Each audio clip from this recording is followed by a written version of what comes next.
Sveiki, brangieji, šiandieną toliau mes tęsime ryto kava su sesėmis ir labai atsiprašom, kad praeitą šeštadienį dėl mūsų darbų gausos pamiršau aš asmeniškai, nes buvau kelyje į misiją į Ignaliną ir taip pat mūsų vienuolyne vyko ikonografijos savaitė ir žmonės ruošiasi šventinimui, paskutiniam štrichams. Tai išties labai džiaugiamės, kad visą savaitę vyko šios rekolekcijos su ikona, piešiant mergelės Marijos ikoną. Taip pat dabar šį savaitgalį vyksta suaugusių biblinė katechezė, 2 metai. Tai toks džiaugsmas yra, kad žmonės atvyksta. Ir kitas džiaugsmas, rytoj turbūt paskelbsime, kad bus kaligrafijos kursas, kas domisi liturgija, šventuoju raštu, tai išties bus galimybė registruotis į 3 savaitgalius - balandį, rugpjūtį ir gruodį, tęstiniai savaitgaliai, tai kviečiu rytoj pažvelgti, poryt teisingiau skelbsime, tai labai kviečiu ir toliau būti kartu su mumis ir laukiam jūsų atvykstant pas mus į svečius, ar dvasiniai atgaivai, ar asmeniniai maldai ir pokalbiui, tai išties esam čia, kad jums patarnauti. O pirmiausia, meldžiamės už jūs, vakar tikrai labai daug intencijų, viešai sulaukėm 174, dar asmeniškai tai apie 200 intencijų. Tai tikrai lydime jūs maldą ir šiandien kartu su biblinės katechezės žmonėmis meldėmės už jūsų intencijas, tai lydime maldą jūs. Na ir šiandieną norisi sustoti prie Evangelijos teksto, jeigu žiūrėjote, ar spėjot, ar nespėjot pažiūrėti. Tai jis gan trumpas yra, tik man atrodo vienas sakinys ir kelios eilutės. Tai apie tai, kaip Jėzus dirba ir apaštalauja kaip galvos netekęs, ne? Ir matosi, kad tai veda kitus iš proto, kad Jėzus yra galvos netekęs ir ateina namo, grįžta namo ir negali eiti pavalgyti, negali sustoti, nes žmonių perteklius yra, negali praeiti pro minią. Tai išties, tas, kas tarnaujat bažnyčioje arba bet kokią kitą sielovadinę veiklą turite, o galbūt ir savo darbe esate labai atviros širdies, tai tikrai jūs ne vieną kartą yra kolegos arba artimieji kreipiasi, nieks taip nedaro, tu esi išprotėjus ar išprotėjęs, esi kaip galvos netekęs ir taip toliau. Išties tai yra ir džiaugsmas, bet kartu ir pavojus. O kartu man ir džiaugsmas tai pamatyti ir Jėzuje taip pat, ne, kad yra didelė paklausa, ne, ir kartu didelis išbandymas ir didelis sunkumas. Ir aš sakyčiau, kad ir tame yra ir didelis pavojus. Ir atrodo, kad išties ir man ne kartą tai buvo, kad atrodo, kad visus atrodo išgelbėt turi.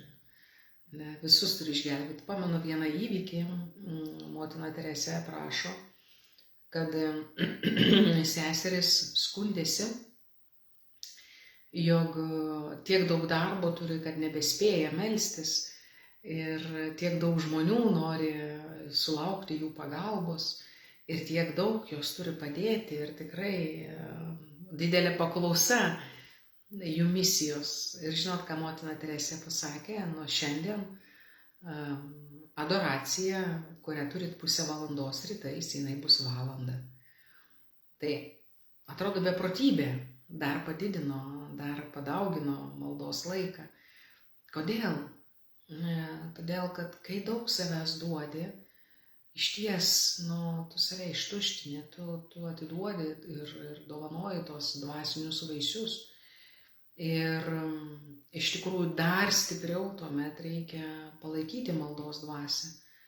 Dar stipriau reikia būti prie šaltinio, nesvarbu, kad didelis poreikis. Bet pirmiausia, pats tu turi būti prie šaltinio.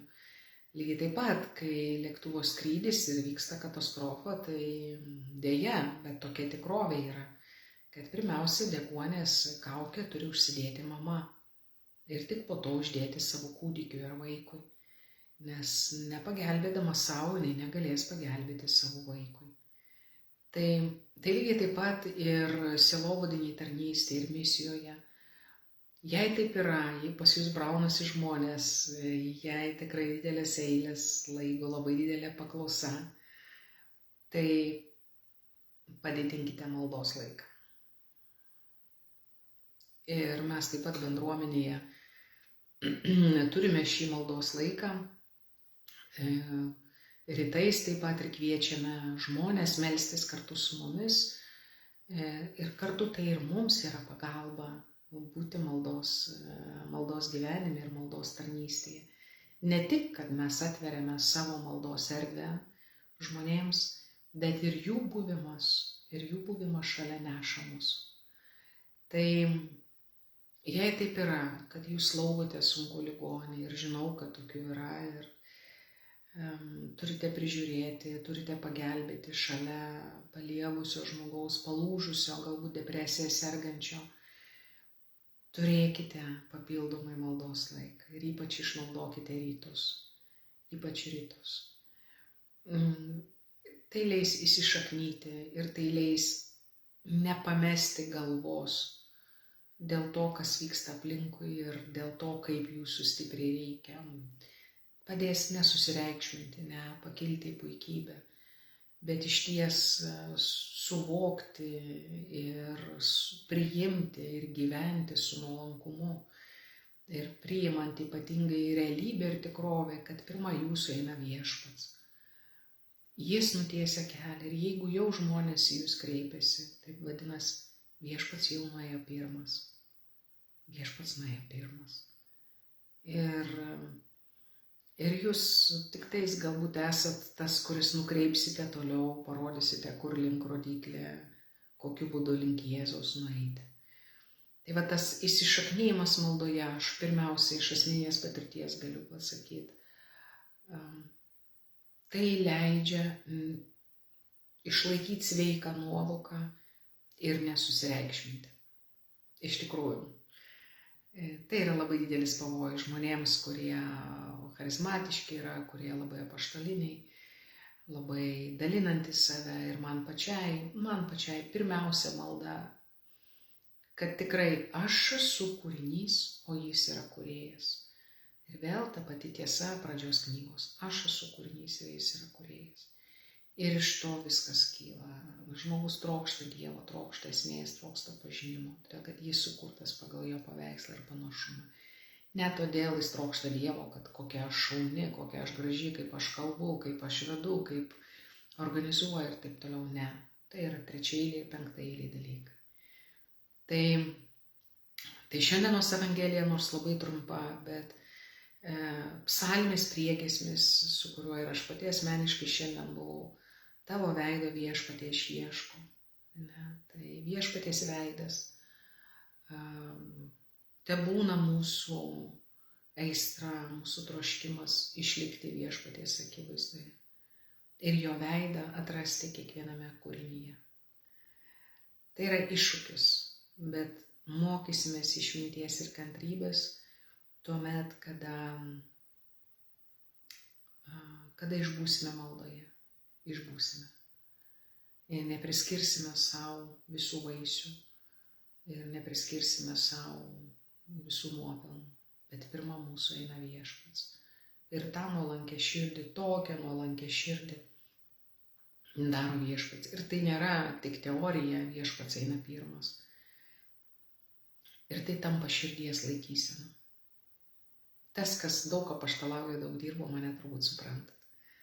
Kad kartais tenka ir tokį pavojų papuolam, kad tenka rungtyniauti su Dievu ir atrodo, kad tu eini pirmas. Tik atrodo. Čia yra tik atrodo.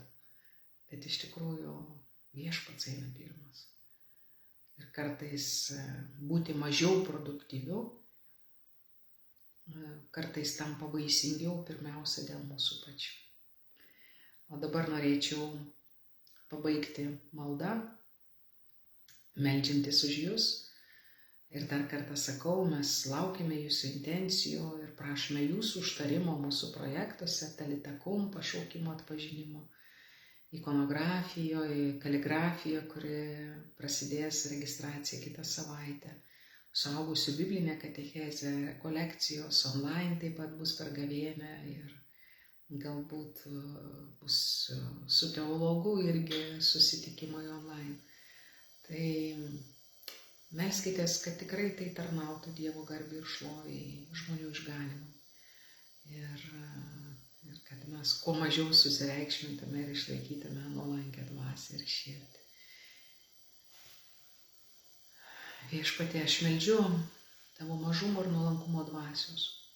Tokios nuolankumo dvasios, kokią tu turėjai, būdamas prie Juozapo kojų, mokydamasis, būdamas Dievo sūnus, mokydamasis amato, paklusdamas tuometiniai kultūrai, augdamas kaip vaikas, kaip jaunuolis ir kaip vyras. Tu priėmei augimo kelią, augimo pedagogiką. Aš meldžiu malonės ir mums, kiekvienam, kuris dabar klauso gyvai ir kuris vėliau klausys, nuolankumo priimti dvasinio augimo pedagogiką. Įsiklausyti laiko ženklus, nurimti, išbūti ir jiems atsiliepti. Ir dabar pabaigsiu maldą. Dieviškasis žodis atėjęs mūsų gelbėti ir parvesti pas tėvą, mums apsireiškia kaip naujagimis kūdikis. Taip nusižemindamas jis atkuria, ką buvo sugriovęs nuopuolis. Aukščiausioji didybė tampa žmogiška pačiu nuolankiausiu būdu, tiesdama į mus savo rankas. Jie ateina pas mus tokius, kokie esame, visiškai nusilpusius, kad paskatintų viltis išganimo ir antgamtinės dovanos. Visų apleisto Kristaus gimimas naktį iš tiesų yra lemiamus istorijos momentas. Kalėdų apsireiškimų dangiškasis tėvas kviečia mus dalyvauti atpirkimo darbe. Viešpatie, dovanok mums nuolankumą, kai tu mus įtrauki ir pašauki dalyvauti tavo atpirkimo darbe. Per Kristų mūsų viešpatį. Amen. Vardant Dievo Tėvo ir Sūnaus ir Šventosios Dvasios. Amen. Tai visiems jums skanios kavos. Ačiū už dovanotas kavas ir laukiame programuose mūsų ir svečiuose. Būkite palaiminti, gražaus, žiemiško, palaiminto šeštadienį jums nuo mūsų Dievo apvaizdos seserų. Sudie.